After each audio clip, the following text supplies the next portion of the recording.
Good morning students. അപ്പോൾ നമ്മുടെ first ക്ലാസ്സിലേക്ക് നമുക്ക് പോവാം അല്ലേ. നമ്മൾ എംകോമിൻ്റെ ഫസ്റ്റ് ക്ലാസ് തുടങ്ങുകയാണ് ചെയ്യുന്നത്. അപ്പോൾ ഞാനിവിടെ എടുക്കുന്ന സബ്ജക്റ്റ് എന്ന് പറയുന്നത് QT ആണ് എടുക്കുന്നത് കേട്ടോ. ക്വാണ്ടിറ്റേറ്റീവ് ടെക്നിക്സ് എന്നുള്ള സബ്ജക്റ്റാണ് ഞാൻ എടുക്കുന്നത് കേട്ടോ.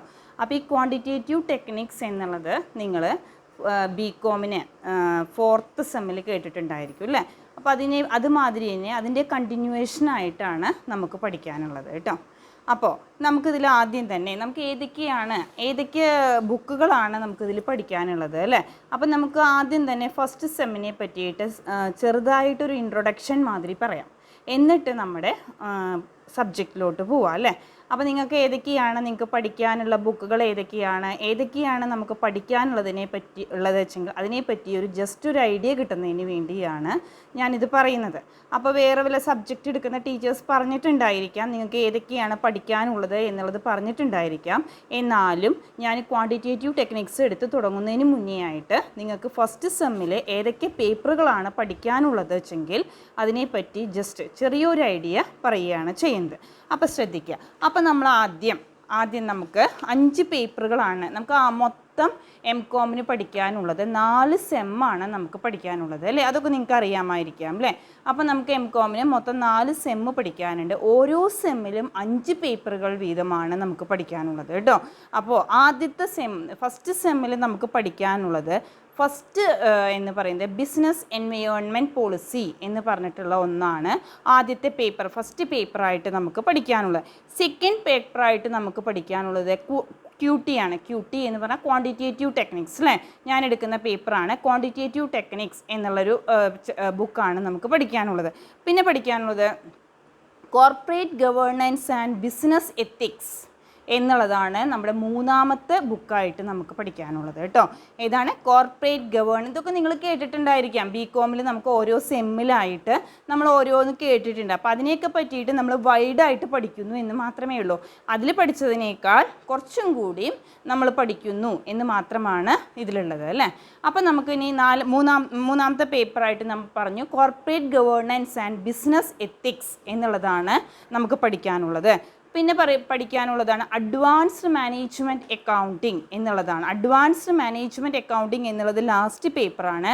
അതിന് മുന്നേ ആയിട്ട് management theory and organisation behaviour OB എന്നുള്ള പേപ്പറുമാണ് നമുക്ക് പഠിക്കാനുള്ളത് കേട്ടോ.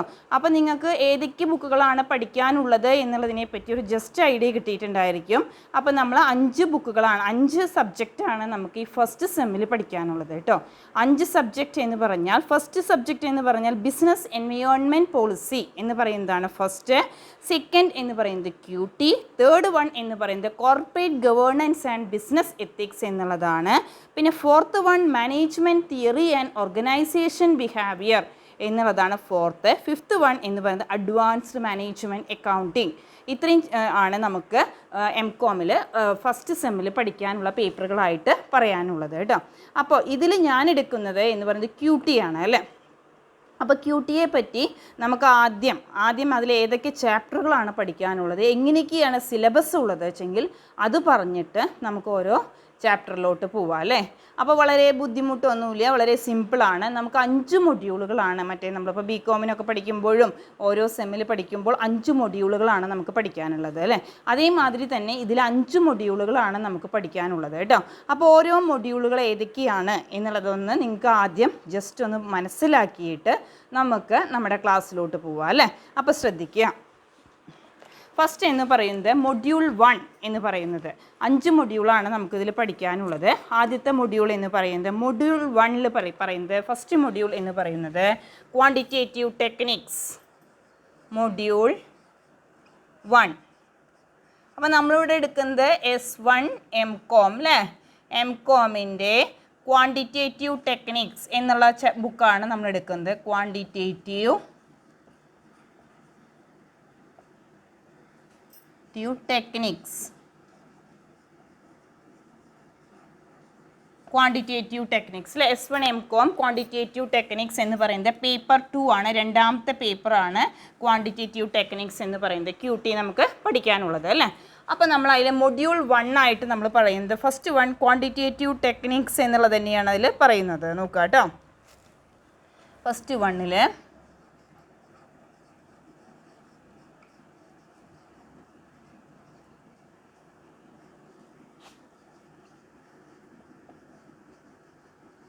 Quantitative techniques. അപ്പോൾ നമ്മൾ എന്ത് പറയുന്നു, introduction to the quantitative techniques. ആദ്യം തന്നെ ചാപ്റ്ററിൽ നമുക്ക് പറയാനുള്ള introduction to the quantitative techniques. എന്തിനൊക്കെ വേണ്ടിയാണ് നമ്മൾ ക്വാണ്ടിറ്റേറ്റീവ് ടെക്നിക്സ് അഡോപ്റ്റ് ചെയ്യുന്നത്, അതൊക്കെയാണ് നമുക്ക് അതിൽ പറയുന്നത്. അപ്പോൾ എന്താണ്, നമ്മൾ എന്തിനു വേണ്ടിയാണ് പ്രധാനമായും ക്വാണ്ടിറ്റേറ്റീവ് ടെക്നിക്സ് ഫോർ ബിസിനസ് എന്നുള്ളതാണ് നമ്മളിതിൽ പറയുന്നത് അല്ലേ. അപ്പോൾ ഈ ക്വാണ്ടിറ്റേറ്റീവ് ടെക്നിക്സ് ബിസിനസ്സിനെ ഡിസിഷൻ മേക്കിംഗ് പ്രോസസ്സിന് വളരെയധികം സഹായിക്കുന്നു അല്ലേ. അപ്പോൾ നമ്മൾ ഡാറ്റാസ് കളക്ട് ചെയ്യുമ്പോൾ, ഡാറ്റാസ് ഇൻഫോർമേഷൻസ് കളക്ട് ചെയ്യുന്ന സമയത്ത് എങ്ങനെയൊക്കെയാണ് നമ്മുടെ ബിസിനസ്സിൽ ഡിസിഷൻ മേക്കിംഗ് വേണ്ടത്, അതിനുവേണ്ടി നമ്മൾ സ്റ്റാറ്റിസ്റ്റിക്കൽ ടൂൾസ് എന്തൊക്കെയാണ് അഡോപ്റ്റ് ചെയ്യുന്നത് എന്നുള്ളതൊക്കെയാണ് ഇതിൽ പറയുന്നത്. അപ്പോൾ നിങ്ങൾക്ക് ഇതിൽ അറിയാവുന്നതായിരിക്കാം, നമ്മളിതിൽ പഠിക്കുന്നത് എന്തൊക്കെ, ഈ ചാപ്റ്ററിൽ വരുന്നത് എന്താ വെച്ചെങ്കിൽ ആദ്യം തന്നെ ക്വാണ്ടിറ്റേറ്റീവ് ടെക്നിക്സ് എന്താണ് എന്നുള്ളത്. Quantitative techniques is used for business for decision making process അല്ലേ. ബിസിനസ്സിൽ ക്വാണ്ടിറ്റേറ്റീവ് ടെക്നിക്സ് ഉപയോഗിക്കുന്നത് എന്തിനാണ്, ഡിസിഷൻ മേക്കിംഗ് പ്രോസസ്സിന് വേണ്ടി അല്ലേ. നമ്മൾ എങ്ങനെയൊക്കെയാണ് കാര്യങ്ങൾ ചെയ്യേണ്ടത് എന്നുള്ള കാര്യങ്ങൾ തീരുമാനിക്കുന്നതിന് വേണ്ടിയാണ് നമ്മൾ ക്വാണ്ടിറ്റേറ്റീവ് ടെക്നിക്സ് അഡോപ്റ്റ് ചെയ്യുന്നത് അല്ലേ. അപ്പോൾ ഈ ചാപ്റ്ററിൽ നമുക്ക് പഠിക്കാനുള്ളത് നിങ്ങൾക്ക് അറിയാവുന്ന ടോപ്പിക്കുകളാണ്. പ്രോബബിലിറ്റി ഡിസ്ട്രിബ്യൂഷനാണ് പറയാനുള്ളത്. പ്രോബബിലിറ്റി ഡിസ്ട്രിബ്യൂഷനിൽ നമുക്ക് പറയാം രണ്ട് തരത്തിലാണ് probability distribution. Discrete and continuous random വേരിയബിളിനെ നമ്മൾ രണ്ട് തരത്തിൽ പറയുന്നു.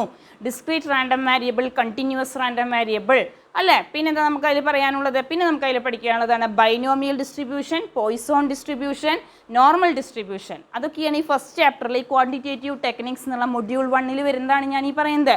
ആദ്യം തന്നെ നമ്മൾ എന്ത് പഠിക്കുന്നു, ക്വാണ്ടിറ്റേറ്റീവ് ടെക്നിക്സ് എന്താണ്.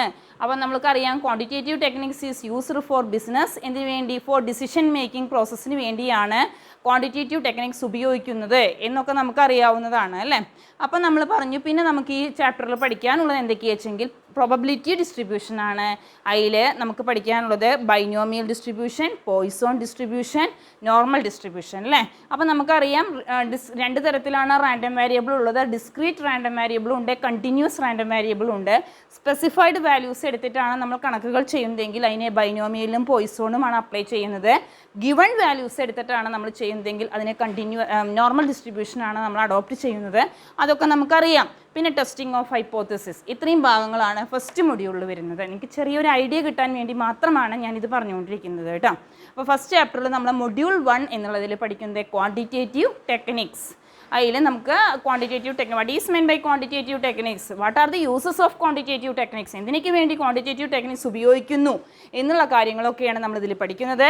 പിന്നെ probability distribution, binomial, Poisson, normal distribution, അങ്ങനത്തെ കാര്യങ്ങളൊക്കെയാണ് നമ്മൾ ഫസ്റ്റ് മൊഡ്യൂളിൽ പഠിക്കുന്നത്. പിന്നെ സെക്കൻഡ് മൊഡ്യൂൾ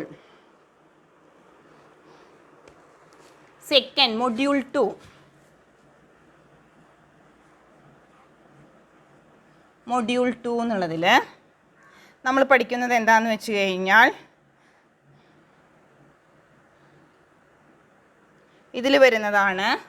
ഇതിലാണ് ഹൈപ്പോത്തിസിസ്, ഇതിലാണ് വരുന്നത് കേട്ടോ. ഇതിൽ ഹൈപ്പോത്തിസിസ് വരെയുള്ളൂ, ബൈനോമിയൽ, പോയിസോൺ, നോർമൽ വരെയുള്ളൂ.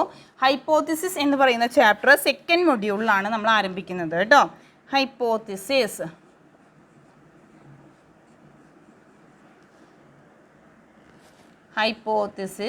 ടെസ്റ്റിംഗ്.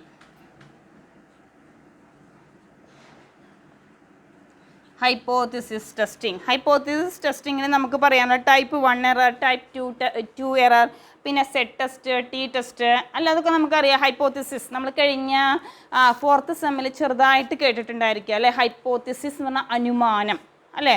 നമ്മളൊരു കാര്യം അറിഞ്ഞു കഴിഞ്ഞാൽ അതിനെ ഒരു അനുമാനത്തിലെത്തുകയാണ് ചെയ്യുന്നത്. അത് രണ്ട് തരത്തിലാണ് errors, type 1 error, type 2 error അല്ലേ. നമുക്കറിയാം ഹൈപ്പോത്തിസിസ് എന്ന് പറഞ്ഞാൽ നൾ ഹൈപ്പോത്തിസിസ്, അൾട്ടർനേറ്റീവ് ഹൈപ്പോത്തിസിസ്, ഇതൊക്കെ നിങ്ങൾ ജസ്റ്റ് കേട്ടിട്ടുണ്ടായിരിക്കാം. അപ്പം നമ്മൾ 4th സെമ്മിൽ, ബികോം 4th സെമ്മിൽ നമ്മൾ 2 തരത്തിൽ മാത്രമാണ് ഹൈപ്പോത്തിസിസിനെ പറ്റിയിട്ടേ നമ്മൾ പഠിക്കുന്നുള്ളൂ. ഇതിലാണെന്നുണ്ടെങ്കിൽ 6 മെത്തേഡുകളാണ് നമുക്ക് പഠിക്കാനുള്ളൂ, 6 മെത്തേഡുകൾ.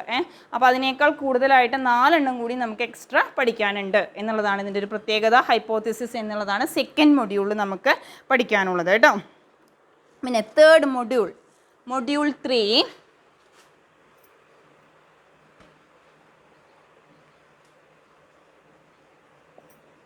മൊഡ്യൂൾ 3 നമുക്ക് പഠിക്കാനുള്ള അനാലിസിസ് ഓഫ് വേരിയൻസ് എന്നുള്ളതാണ് നമുക്ക് പഠിക്കാനുള്ളത് കേട്ടോ. അനോവ.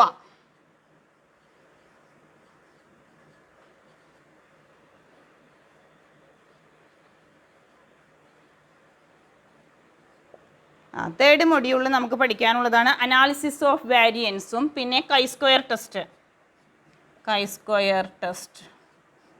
അപ്പോൾ നോൺ പാരാമെട്രിക് ടെസ്റ്റ്, പിന്നെ അനാലിസിസ് ഓഫ് വാരിയൻസും കൈ സ്ക്വയർ ടെസ്റ്റുമാണ് നമുക്കിതിൽ പഠിക്കാനുള്ളത് അല്ലേ. അപ്പോൾ നമുക്ക് അനാലിസിസ് ഓഫ് വാരിയൻസ് നിങ്ങൾ പഠിച്ചിട്ടുണ്ട്. 1 വേ ക്ലാസിഫിക്കേഷൻ, 2 വേ ക്ലാസിഫിക്കേഷൻ അല്ലേ. അപ്പോൾ നമ്മൾ പഠിച്ചിട്ടുണ്ട് 1 വേ ക്ലാസിഫിക്കേഷനിൽ നമ്മൾ പറഞ്ഞിട്ട് എങ്ങനെയാണ് പറയുന്നത്, ഇപ്പം ഒരെണ്ണം ഉപയോഗിച്ച് മാത്രമാണ് നമ്മൾ കമ്പാരിസൺ നടത്തുന്നുള്ളൂവെങ്കിൽ 1 വേ ക്ലാസിഫിക്കേഷനും, ഇപ്പോൾ സീഡും ഫെർട്ടിലൈസറും 2 എണ്ണം ഒപ്പം നമ്മൾ ചെയ്യുന്നുണ്ടെങ്കിൽ 2 വേ ക്ലാസിഫിക്കേഷൻ. അതൊക്കെ ചാപ്റ്റർ എടുക്കുമ്പോൾ പറയാം. പിന്നെ കൈ സ്ക്വയർ ടെസ്റ്റുമാണ് നമുക്കതിൽ പഠിക്കാനുള്ളത്, തേർഡ് മൊഡ്യൂളിൽ പഠിക്കാനുള്ളത്. പിന്നെ ഫോർത്ത് മൊഡ്യൂൾ, നാലാമത്തെ മൊഡ്യൂൾ 4 എന്ന് പറഞ്ഞ് മൊഡ്യൂൾ 4, നാലാമത്തെ മൊഡ്യൂളിൽ നമുക്ക് പഠിക്കാനുള്ള correlation and regression analysis. Correlation and regression analysis. Fourth മൊഡ്യൂളിൽ നമുക്ക് പഠിക്കാനുള്ളത് കോറിലേഷൻ ആൻഡ് റിഗ്രഷൻ അനാലിസിസ് എന്നുള്ളതാണ് നമുക്ക് ഫോർത്ത് മൊഡ്യൂളിൽ പഠിക്കാനുള്ളത്. ഇത് നിങ്ങൾ മറ്റേ ഇതിൽ പഠിച്ചതായിരിക്കാം, ഫോർത്ത് സെമ്മിൽ പഠിച്ചിട്ടുണ്ട്. പക്ഷേ അതിനേക്കാൾ കുറച്ചും കൂടി നമുക്കിതിൽ പഠിക്കാനുണ്ട്. Simple, partial or multiple correlation and regression. 3 തരത്തിൽ. നമ്മൾ തിയറി മാത്രമാണ് ഏതിൽ പഠിച്ചിട്ടുള്ളൂ, മറ്റേ കഴിഞ്ഞ വർഷം പഠിച്ചിട്ടുള്ളൂ, ബികോമിന് പഠിച്ചിട്ടുണ്ടായിരുന്നുള്ളൂ. അതിൻ്റെ simple, partial or multiple correlation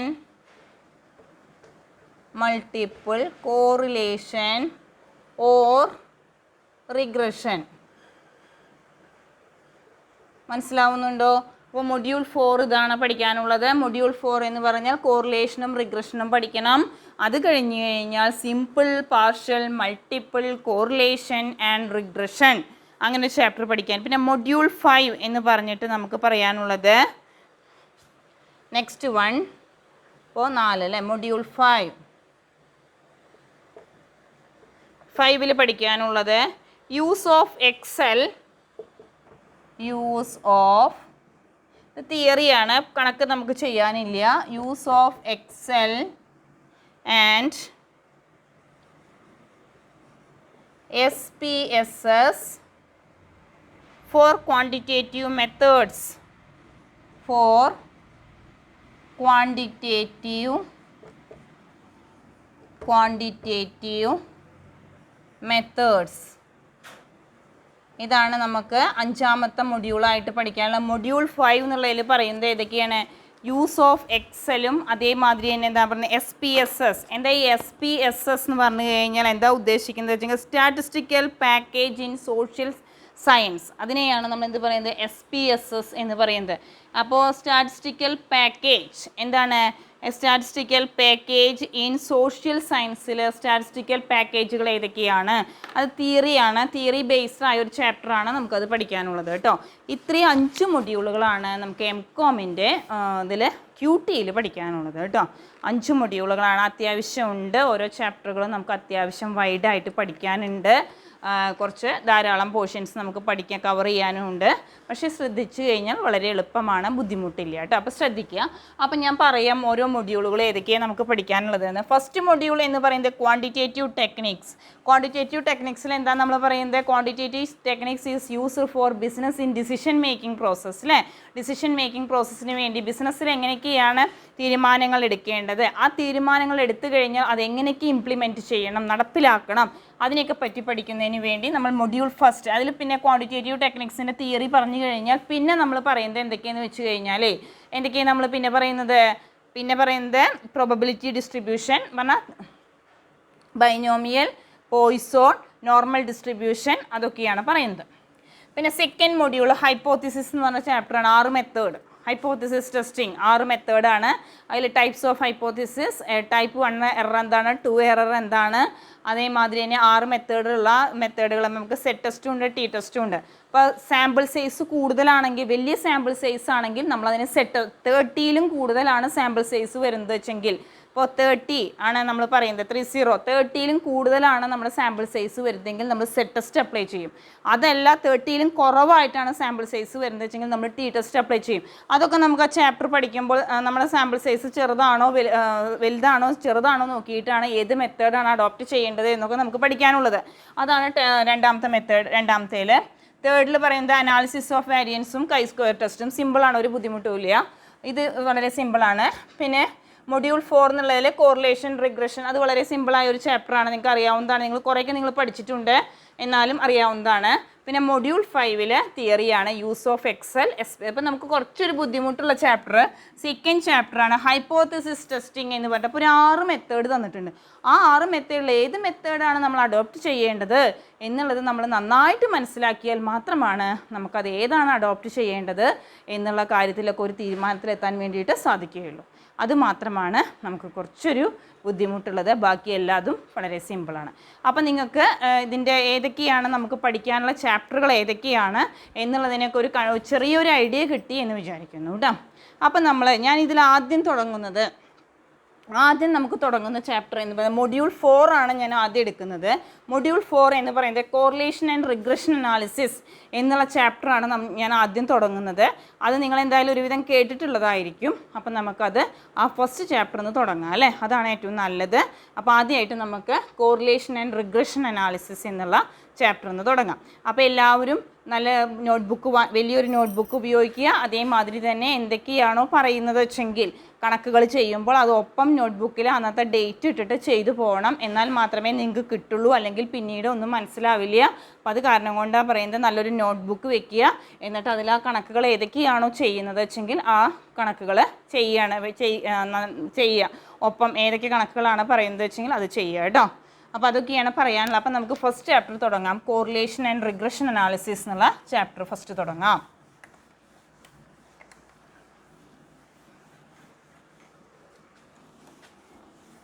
അപ്പം നമ്മൾ ആദ്യം തുടങ്ങിയിരിക്കുന്നത് മൊഡ്യൂൾ 4 ആണ്. മൊഡ്യൂൾ 4 പറയുന്നതാണ് കോറിലേഷൻ ആൻഡ് റിഗ്രഷൻ അനാലിസിസ് എന്നുള്ളതാണ് നമുക്ക് മൊഡ്യൂൾ 4 എടുക്കാനുള്ളത്.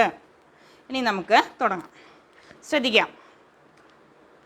അപ്പോൾ നിങ്ങളെല്ലാവരും ടെക്സ്റ്റ് ബുക്ക് വാങ്ങണം, ടെക്സ്റ്റ് ബുക്ക് വാങ്ങിക്കുക. അതേമാതിരി തന്നെ തിയറിയൊക്കെ നമുക്ക് ടെക്സ്റ്റ് ബുക്ക് നോക്കിയിട്ട് പഠിക്കാവുന്നതേ ഉള്ളൂ. ബാക്കി പ്രോബ്ലം ഭാഗമാണ് നമുക്ക് ചെയ്യാനുള്ളത് അല്ലേ. അപ്പോൾ ശ്രദ്ധിക്കുക. അപ്പോൾ നമ്മൾ ആദ്യം തുടങ്ങുന്നത് കോറിലേഷൻ ആൻഡ് റിഗ്രഷൻ അനാലിസിസ് എന്നുള്ള ചാപ്റ്ററാണ്. അപ്പോൾ ആദ്യം കോറിലേഷനിൽ കുറച്ച് തിയറിയാണ്, ആദ്യം കോറിലേഷനാണ്, അത് കഴിഞ്ഞിട്ടാണ് റിഗ്രഷൻ നമുക്ക് പറയാനുള്ളത് കേട്ടോ. അപ്പോൾ കോറിലേഷനിൽ ആദ്യം തിയറിയാണ് നമുക്ക് പറയാനുള്ളത് കേട്ടോ. അപ്പോൾ what is meant by correlation analysis എന്നുള്ളതാണ് നമ്മൾ ആദ്യം പറയുന്ന ടോപ്പിക്. ശ്രദ്ധിക്കുക. അപ്പോൾ എന്താ കോറിലേഷൻ എന്ന് പറഞ്ഞാൽ എന്താ? Correlation refers to what is meant by correlation എന്ന് പറഞ്ഞു കഴിഞ്ഞാൽ എങ്ങനെയാണ് കോറിലേഷൻ എന്ന് പറഞ്ഞാൽ when 2 variables move in the same direction അല്ലേ, 2 വേരിയബിൾസ് ഉണ്ടായിരിക്കും അല്ലേ. The correlation means the relationship between 2 variable, 2 variables തമ്മിലുള്ള റിലേഷൻഷിപ്പിനെയാണ് നമ്മൾ എന്ത് പറയുന്നത്, കോറിലേഷൻ എന്ന് പറയുന്നത്. അപ്പോൾ ബൗളി ഡിഫൈൻസ് കോറിലേഷൻ ആസ് എന്താണ്, when 2 variables are so related that increase in the value of one variable leads to increase in the value of other variable, decrease in the value of one variable leads to decrease in the value of other variable അല്ലേ. അപ്പോൾ the relationship between 2 variable, അപ്പോൾ നമ്മൾ 2 variables ആയിട്ട് ഒന്ന് X എടുക്കുന്നു, മറ്റൊന്ന് വേറൊന്ന് Y എടുക്കുന്നു അല്ലേ. അപ്പോൾ ആ എക്സും വൈയും തമ്മിലുള്ള റിലേഷൻഷിപ്പ് എങ്ങനെയൊക്കെയാണ് അല്ലേ, അതിനെപ്പറ്റിയാണ് നമ്മൾ ഈ കോറിലേഷൻ എന്നുള്ളതിൽ പറയുന്നത്. ഞാൻ ഡെഫിനിഷൻ വായിക്കാം, ശ്രദ്ധിക്കാം.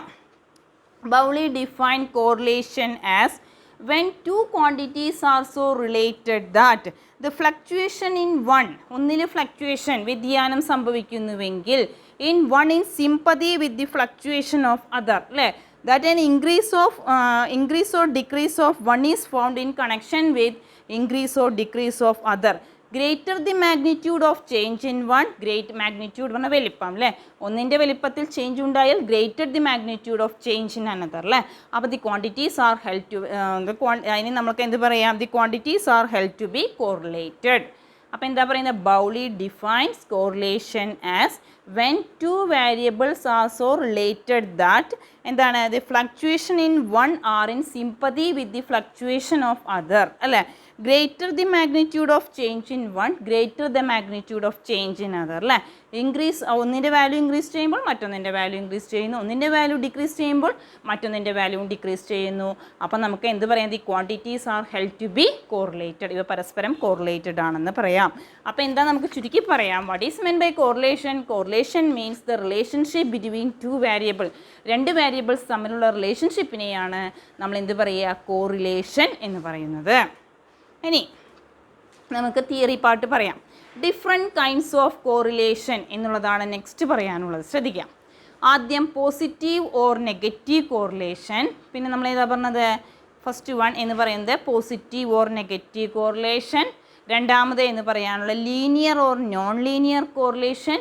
മൂന്നാമത് simple partial or multiple correlation അങ്ങനെ കോറിലേഷനെ നമ്മൾ മൂന്നായിട്ടാണ് ഡിവൈഡ് ചെയ്യുന്നത് അപ്പോൾ കോറിലേഷൻ എന്ന് പറഞ്ഞാൽ ഏതൊക്കെയാണെന്ന് ഞാൻ ഇപ്പോൾ പറഞ്ഞു തന്നെ പറയൂ ആദ്യത്തെ positive or negative correlation the two variables move in the same direction രണ്ട് വേരിയബിൾസ് മൂവ് ചെയ്യുന്നത് ഒരേ ഡയറക്ഷനിലാണെങ്കിൽ അതിനെ നമ്മൾ എന്ത് പറയുന്നു പോസിറ്റീവ് കോറിലേഷൻ എന്ന് പറയുന്നു when two variables move in the opposite direction അല്ലേ രണ്ട് വേരിയബിൾസ് മൂവ് ചെയ്യുന്നത് ഓപ്പോസിറ്റ് ഡയറക്ഷൻ ആണെങ്കിൽ അതിനെ എന്ത് പറയുന്നു നെഗറ്റീവ് കോറിലേഷൻ എന്ന് പറയുന്നു അത്രയേ ഉള്ളൂ സിമ്പിളാണ് അല്ലേ പോസിറ്റീവ് കോറിലേഷൻ എന്ന് പറഞ്ഞാൽ when two variable moves in the same direction ഒരേ ഡയറക്ഷനിൽ തന്നെയാണ് മൂവ് ചെയ്യുന്നതെങ്കിൽ അതിനെ പോസിറ്റീവ് കോറിലേഷൻ എന്നും when two variables move in the opposite direction ആണെങ്കിൽ അതിനെ നെഗറ്റീവ് കോറിലേഷൻ എന്ന് പറയുന്നു അപ്പോൾ നമുക്കൊരു ഉദാഹരണം പറയാം increase in one variable leads to increase in other variable ഒന്നിൻ്റെ വാല്യൂ ഇൻക്രീസ് ചെയ്യുമ്പോൾ മറ്റൊന്നിൻ്റെ വാല്യൂവും ഇൻക്രീസ് ചെയ്യുന്നു അതിനെയാണ് പോസിറ്റീവ് എന്ന് പറയാം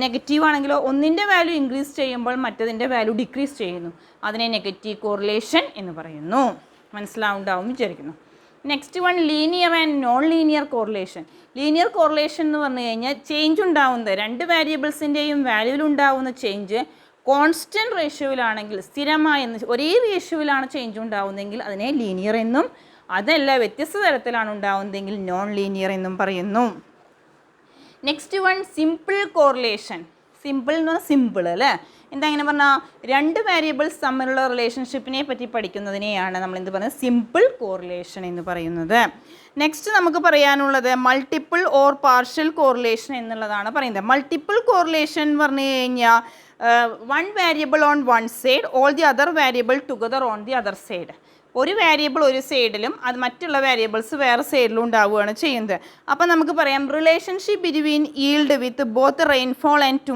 ടെമ്പറേച്ചർ അല്ലേ ഈൽഡ് നല്ല മഴ പെയ്യുമ്പോഴും ടെമ്പറേച്ചറിലും ഉണ്ടാകുമ്പോഴും എങ്ങനെയാണ് ഈൽഡ് പ്രൊഡ്യൂസ് അപ്പോൾ ഒരു വേരിയബിൾ ഒരു സൈഡ് ഈൽഡ് ഒരു സൈഡിൽ rainfall and temperature other side one variable on one side all the other variable together on the other side അതിനെയാണ് നമ്മൾ എന്ത് പറയുന്നത് മൾട്ടിപ്പിൾ കോറിലേഷൻ എന്ന് പറയുന്നത് നെക്സ്റ്റ് വൺ പാർഷ്യൽ കോറിലേഷൻ ആണ് പറയുന്നത് one variable with one of the other ഒരു വേരിയബിളിൽ നിന്ന് മറ്റ് വേരിയബിൾസിനെ പറ്റി പഠിക്കുന്നതിനെ നമ്മൾ പാർഷ്യൽ കോറിലേഷൻ എന്ന് പറയുന്നു ഒരു ഐഡിയ വന്നു എന്ന് വിചാരിക്കുന്നു നമുക്ക് ഒന്നും കൂടി വായിച്ചിട്ട് പറയാം കേട്ടോ ടൈപ്സ് ഓഫ് കോറിലേഷൻ അല്ലേ ഡിഫറെൻറ്റ് ടൈപ്സ് ഓഫ് കോറിലേഷനിൽ നമുക്ക് ആദ്യം പറയാനുള്ളത് പോസിറ്റീവ് ഓർ നെഗറ്റീവ് കോറിലേഷൻ അല്ലേ അപ്പോൾ correlation can either be positive or negative when the value of two variables are so related to variable move in the same direction ഒരേ ഡയറക്ഷനിൽ തന്നെയാണ് മൂവ് ചെയ്യുന്നത് വെച്ചെങ്കിൽ that is an increase in the value of one variable leads to increase in the value of other variable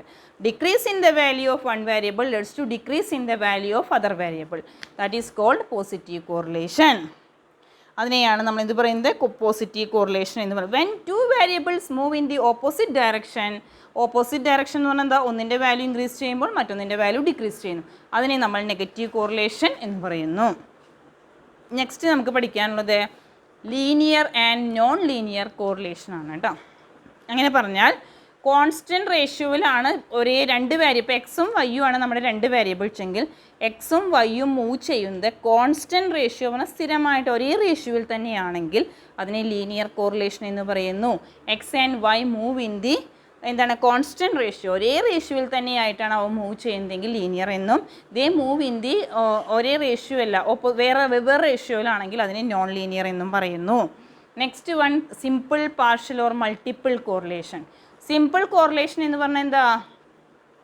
രണ്ട് variables തമ്മിലുള്ള റിലേഷൻഷിപ്പിനെ പറ്റി പഠിക്കുന്നതിനെ നമ്മൾ simple correlation എന്ന് പറയുന്നു.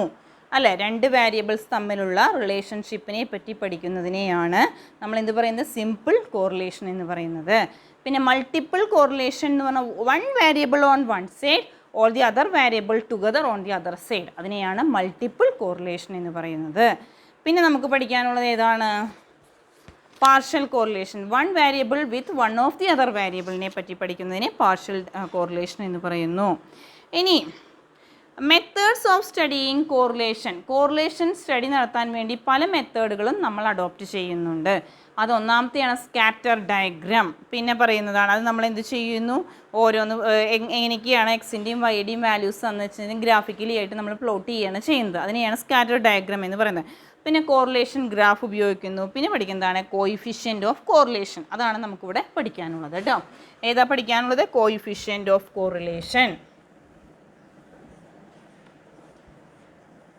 കോയിഫിഷ്യൻ്റ് ഓഫ് കോറിലേഷൻ എന്നുള്ളതാണ് നമുക്കിവിടെ പഠിക്കാനുള്ളത് കേട്ടോ. Coefficient of correlation, coefficient of correlation എന്നുള്ളതാണ് നമുക്കിവിടെ പഠിക്കാനുള്ളത് കേട്ടോ. അപ്പോൾ അതിൽ നമ്മൾ പഠിക്കുന്നത് കോയിഫിഷ്യൻ്റ് ഓഫ് കോറിലേഷനിൽ നമുക്ക് പഠിക്കാനുള്ളത് കാൾ പിയേഴ്സൻ്റെയും സ്പിയർമാൻ റാങ്ക് കോറിലേഷൻ, അങ്ങനെ രണ്ട് മെത്തേഡുകളാണ് നമുക്കിവിടെ പഠിക്കാനുള്ളത് കേട്ടോ.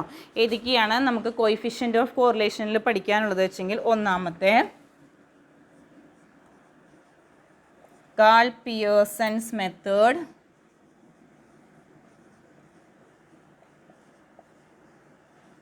Call Pearson's method. രണ്ട് സ്പിയർമാൻസ് മെത്തേഡ്, സ്പിയർമാൻസ് മെത്തേഡ്. പിന്നെ മൂന്നാമത്തെ concurrent deviation method, concurrent deviation method. ശ്രദ്ധിക്കുക കേട്ടോ.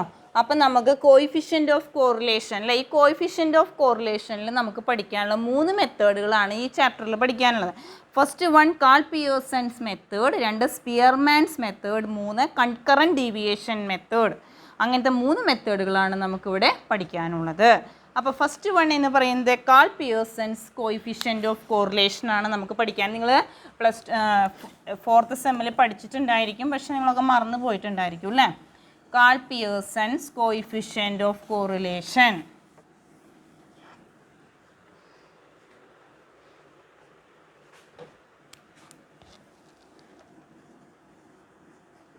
Call Pearson's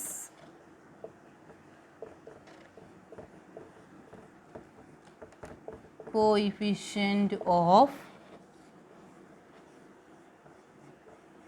correlation. ഇതാണ് നമുക്ക് പ്രധാനമായിട്ടും പഠിക്കാനുള്ളത്. Karl Pearson's coefficient of correlation എന്നുള്ളതാണ് നമുക്ക് പഠിക്കാനുള്ള ഒരു മെത്തേഡാണ് ഇത് പഠിക്കുന്നത് കേട്ടോ. ശ്രദ്ധിക്കുക, ഇതിൽ പറയാനുള്ള ഫോർമുല എങ്ങനെയാണ്, കാൾ പിയേഴ്സനെ കോയിഫിഷ്യൻ്റ് ഓഫ് കോറിലേഷനെ ഡിനോട്ട് ചെയ്യാനാണ് സ്മോൾ ലെറ്റർ ആർ നമ്മൾ ഉപയോഗിക്കുക. എന്താണ്, ആർ എന്നുള്ളതാണ്, സ്മോൾ ലെറ്റർ ആർ ആണ് ഉപയോഗിക്കുന്നത്. N sigma X Y minus sigma X into sigma Y divided by root of N sigma X square minus sigma X whole square root of N sigma Y square minus sigma Y whole square. നിങ്ങൾ പഠിച്ചിട്ടുണ്ടായിരിക്കണം, കഴിഞ്ഞ വർഷം കേട്ടിട്ടുണ്ടായിരിക്കണം അല്ലേ. R is equal to, എന്താണ് നമ്മുടെ കണക്ക്, R is equal to കാണാനുള്ള equation, R കാണാൻ R is equal to N sigma X Y minus N എന്ന് പറഞ്ഞാലേ ഇപ്പോൾ നമുക്ക് എത്ര ഐറ്റംസ് ആണോ തന്നിരിക്കുന്നത് വെച്ചെങ്കിൽ അതാണ് നമ്മൾ എൻ എന്ന് പറഞ്ഞ് എഴുതുന്നത്. എൻ എക്സും വൈയും 2 വേരിയബിൾസ് തന്നിട്ടുണ്ടായിരിക്കും. അപ്പോൾ ആ എക്സും വൈയും കൂടി നമ്മൾ ഇൻറ്റു ചെയ്യുക. എന്നിട്ട് അതിൻ്റെ ടോട്ടലിനെയാണ് സിഗ്മ എക്സ് വൈ. സിഗ്മ എന്ന് പറഞ്ഞാൽ എന്താ, ടോട്ടൽ. ടോട്ടലിനെയാണ് നമ്മൾ എന്ത് പറയുന്നത്, സിഗ്മ എന്ന് പറയുന്നത് കേട്ടോ. പിന്നെ എക്സിൻ്റെ ടോട്ടലിനെ സിഗ്മ എക്സ് എന്നും വൈയുടെ ടോട്ടലിനെ സിഗ്മ വൈ എന്നും പറയുന്നു. Divided by N sigma X square minus sigma X whole square N sigma Y square minus sigma Y whole square. ഇതാണ് നമ്മുടെ എന്ത് കാണാനുള്ള ഇക്വേഷനാണ്. അപ്പോൾ ഞാൻ ഇവിടെ എഴുതിയിരിക്കുന്നത് Karl Pearson's coefficient of correlation.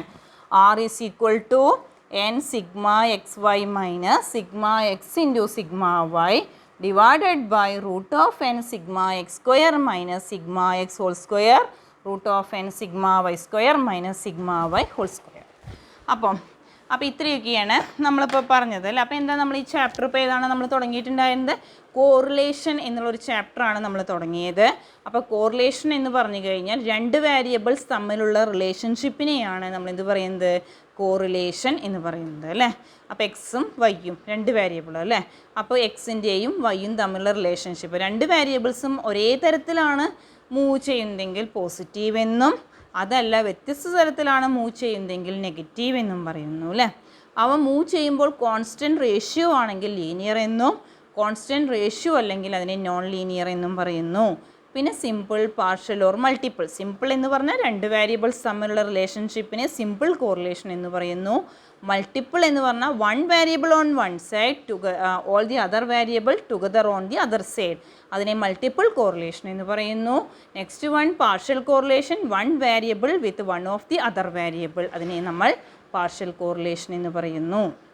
ഇതൊക്കെയാണ് നമുക്ക് ഇവിടെ പഠിക്കാനുള്ളത്. ഇത്രയൊക്കെയാണ് നമ്മൾ ഇന്നിപ്പോൾ പറഞ്ഞത് അല്ലേ. പിന്നെ നമ്മൾ ഈ കോയിഫിഷ്യൻ്റ് ഓഫ് കോറിലേഷനാണ് നമ്മൾ ആദ്യം പഠിക്കുന്നത്. അതിൽ 3 മെത്തേഡാണ് നമുക്ക് പഠിക്കാനുള്ള. കാൾ പിയേഴ്സൺസ് മെത്തേഡ് ഉണ്ട്, Spearman's method, concurrent deviation method. അങ്ങനെ 3 മെത്തേഡുകളാണ് Karl Pearson, Spearman, concurrent deviation അല്ലേ. അപ്പോൾ നമ്മൾ ആദ്യം തുടങ്ങിയത് കാൾ പിയേഴ്സൺസ് കോയിഫിഷ്യൻ്റ് ഓഫ് കോറിലേഷനാണ്. അതിൽ R is equal to n sigma xy minus sigma x into sigma y divided by root of n sigma x square minus sigma x whole square root of n sigma y square minus sigma y whole square. അപ്പോൾ ഇത്രയും ഭാഗം മനസ്സിലായിട്ടുണ്ടാവും എന്ന് വിചാരിക്കുന്നു. അപ്പോൾ ഇതിലെന്തെങ്കിലുമൊക്കെ സംശയം വരികയാണെങ്കിൽ ചോദിച്ചാൽ വീണ്ടും പറഞ്ഞു തരാം കേട്ടോ. ശരി, ഓക്കെ.